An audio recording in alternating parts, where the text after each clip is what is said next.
باپ کا انتقال حضور کے اس دنیا پہ قدم رکھنے سے پہلے ہی ہو گیا تھا.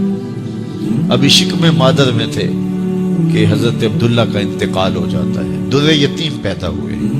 6 سال کی عمر میں ابوا کے مقام پر ریت کے ٹیلے آئے تو وہاں سیدہ آمنہ کی طبیعت خراب ہو گئی اور پھر لمحے بھی زندگی کے آخری ہیں. سیدہ آمنہ نے محسوس کر لیا کہ یہ میری آخری سانس ہے. سیدہ پاک نے حضور کے سر پہ ہاتھ رکھا اور روتے ہوئے کہا کہ بیٹا ہر نئی چیز نے پرانا ہو جانا ہے، ہر باقی نے فنا ہو جانا ہے. میں بھی جا رہی ہوں وذکر باق وولد طہرا، لیکن میرا ذکر نہیں مٹے گا، اس لیے کہ تیرے جیسا ستھرا بیٹا چھوڑ کے جا رہے. یہ آخری لفظ تھے سیدہ پاک کے کہ سیدہ آمنہ سلام اللہ علیہا کا انتقال ہو گیا. خیر حضور ماں سے لپٹ گئے. امی آپ آگے بولتی نہیں ہیں، لیکن خاموش ہو گیا تھا چمن بولتا. حضور نے وہیں پھر اپنی ماں کی تدفین کی. تدفین کے بعد ام ایمن کے ساتھ سواری پر بیٹھ جاتے ہیں اور چمٹ جاتے ہیں ام ایمن کے ساتھ، اور وہ جا کے حضرت عبد المطلب کے سپرد کر دیتی ہیں. تو حضرت عبد المطلب حضور کو آغوش میں لے کے بڑا روئے اور ام ایمن سے کہا کہ میرے اس بیٹے کا تم نے خاص خیال رکھنا ہے. اور پھر انہوں نے اتنا خیال رکھا کہ میرے حضور فرمایا کرتے تھے ام ایمن میری ماں کے بعد میری ماں ہے. 2 سال کے بعد حضرت عبد المطلب کا بھی انتقال ہو گیا. ابن حشام کے یہ لفظ سینہ چیرتے ہیں کہ جب امیر قریش کا جنازہ اٹھا تو سارا مکہ جنازے کے لیے امڑ آیا، لیکن لوگوں نے 8 سال کے ایک بچے کو دیکھا جو دیواروں سے لپٹ لپٹ کے رو رہا تھا. آج یہ سہارا بھی چھن گیا تھا. پھر چچا کی کفالت میں آئے. پھر ایک وقت آیا کہ وہ بھی اس دنیا کو چھوڑ گئے، اور اسی سال حضور کی اہلیہ کا انتقال بھی ہوا، اور اس سال کا نام عام الحزن، دکھوں کا سال رکھا.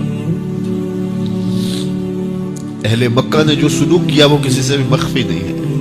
پتھر مارے، گڑے کھوتے، کانٹے بچھائے، اجریاں ڈالی، اپنے گھروں کے کوڑے لا کے حضور کے گھر کے سامنے رکھ دیے.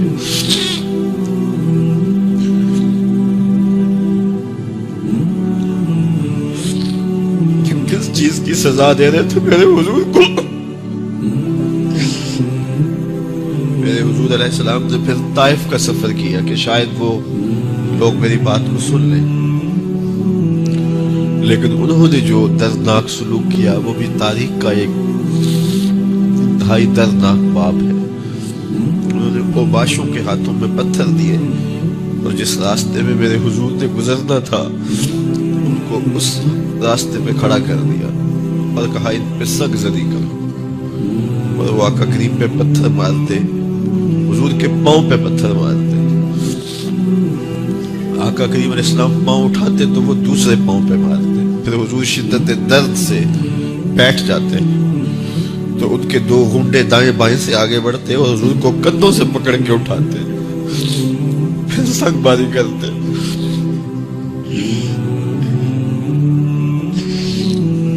نالین حضور کے خون سے بھر گئے. عذاب کے فرشتے حضور کے پاس آئے کہ اگر آپ بد دعا بول دیں تو ابھی ہم ان پہاڑوں کو جوڑ دیتے ہیں اور یہ طائف کے لوگ پس جائیں گے ان پہاڑوں کے درمیان. آسمان سے پتھر اتریں گے، ان کے سر کچل دیے جائیں جنہوں نے آپ کو دکھ دیے. اب صحابہ جو ساتھ تھے انہیں بھی شدید آرزو تھی کہ حضور ان کے لیے بد دعا کرے، انہوں نے بڑا دکھ دیا. تو پھر حضور کے ہاتھ اٹھ گئے.